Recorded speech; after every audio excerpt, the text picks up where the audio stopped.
Tout comme sa cousine Kia, Hyundai a décidé d'en finir avec les lignes sans panache. En faisant des choix esthétiques osés, la marque prend le risque de déplaire à certains, mais aussi de provoquer des achats coup de cœur. Est-ce le simple design qui explique aujourd'hui l'engouement que connaît le Tucson? Chacun se fera sa propre opinion, mais avec sa calandre coupe-frites dans laquelle sont intégrés de multiples feux de jour, ses optiques arrière façon croc et ses nombreux plis de carrosserie, il ne laisse personne indifférent. À bord, l'originalité a moins été mise à l'honneur, mais l'habitabilité est au rendez-vous avec des places arrière capables d'accueillir 3 adultes à condition que celui qui se trouve au centre parvienne à composer avec la dureté de cette partie de la banquette. Même les bagages auront leur aise, avec 558 litres qui leur sont entièrement consacrés sur la version de notre essai, mais jusqu'à 616 litres suivant les variantes. En matière de finition, les progrès sont flagrants par rapport aux précédentes générations de Hyundai avec pléthore de plastique moussé et des inserts de bonne facture.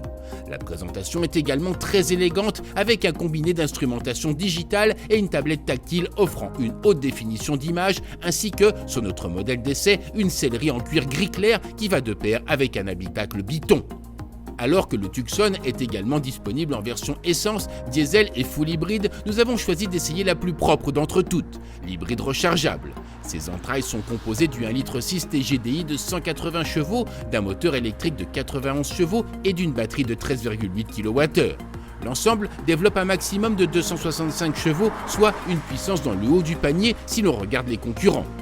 Hyundai promet 62 km d'autonomie en mode zéro émission, ce qui, comme toujours, s'avère un peu optimiste. Mais avec 45 à 50 km en conditions réelles, le Tucson hybride rechargeable se révèle plutôt efficient. Efficient, il l'est beaucoup moins lorsqu'il fonctionne en mode hybride.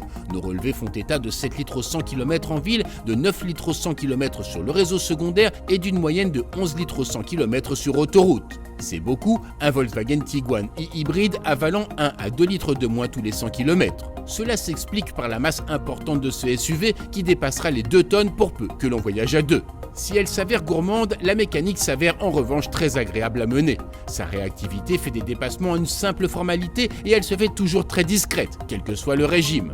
Le poids pénalise pour sa part l'agilité, mais le Tucson tient parfaitement la route quel que soit l'état de cette dernière et l'allure imposée par le conducteur. À noter qu'il est d'office livré avec la transmission intégrale H-Track.